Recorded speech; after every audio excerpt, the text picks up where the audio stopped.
Sistem pembayaran. Nah, jadi sistem pembayaran itu bisa menggunakan uang tunai ataupun uang kertas, bisa dengan cek. Nah, cek ini termasuk uang kartal, dia berbentuk dokumen. Nah, lalu kartu kredit ataupun kartu ATM, lalu bisa juga melalui gadget, ya kan? Seperti Oppo, Isaku. Nah, itu kan pembelian melalui gadget. Nah, semuanya sudah ada di Indonesia.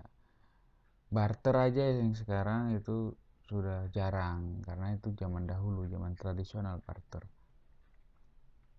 Nah, jadi sistem pembayaran itu adalah sistem yang mencakup pengaturan kontrak perjanjian, fasilitas operasional, mekanisme teknis yang digunakan untuk penyampaian, pengesahan, dan penerimaan instruksi pembayaran. Nah, jika terlalu ribet bahasa buku, intinya sistem pembayaran itu adalah sistem yang mengatur segala aktivitas ekonomi. Bagaimana cara kita membayar, bagaimana cara kita menyampaikan produk dan alat tukar, itulah yang dimaksud dengan sistem pembayaran. Jadi nggak usah pusing ya. Nah, apakah itu menggunakan uang tunai, kartu kredit, atau apapun, itu adalah sistem pembayaran. Nah, ini dia.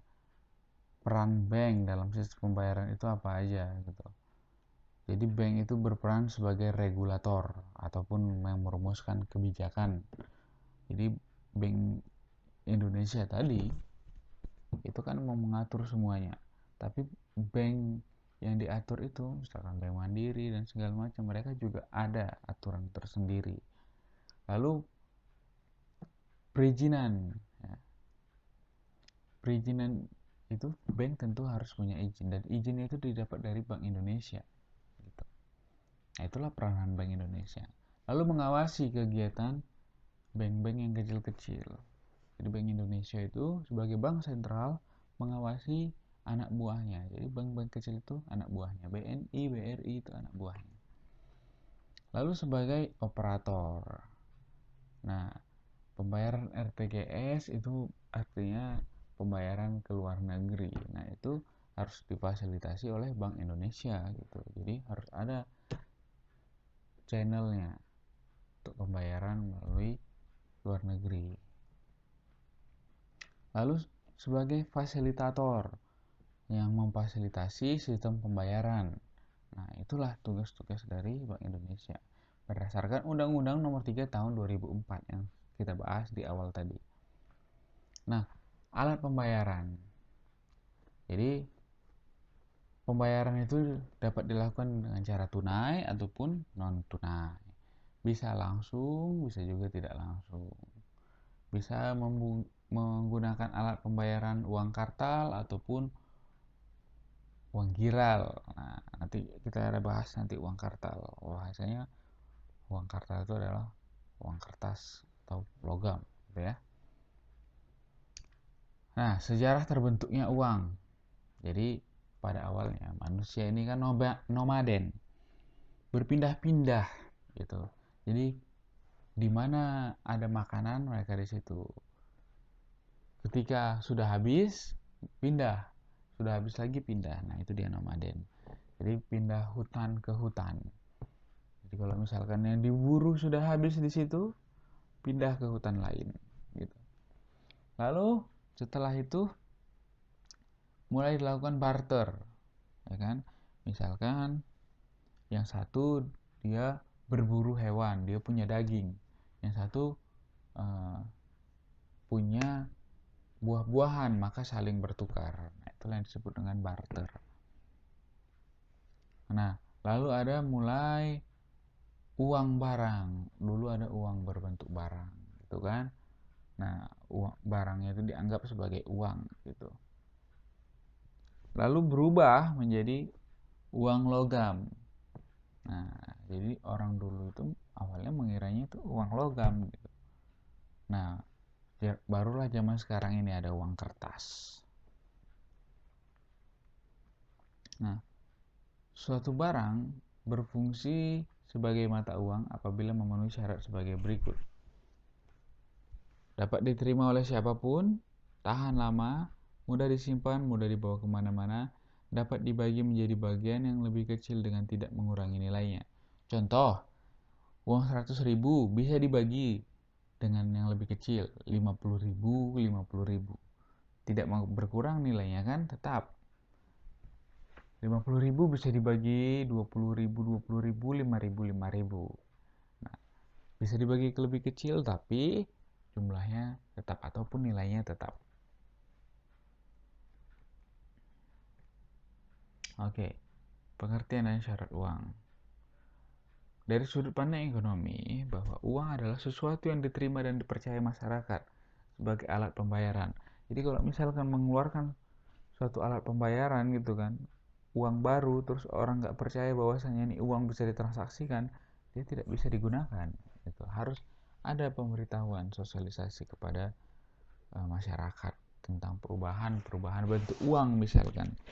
Nah, oleh karena itu uang itu dapat berbentuk apa aja, tidak harus kertas, ya, bisa logam ataupun bentuknya bisa segitiga, bisa peta dan segala macam lah. Nah, secara ekonomi, suatu benda dikatakan sebagai uang jika memenuhi syarat. Nah, ini dia. Dapat diterima, tidak berkurang nilainya, tahan lama, mudah dipindah, dan mudah dibagi tanpa mengurangi nilai.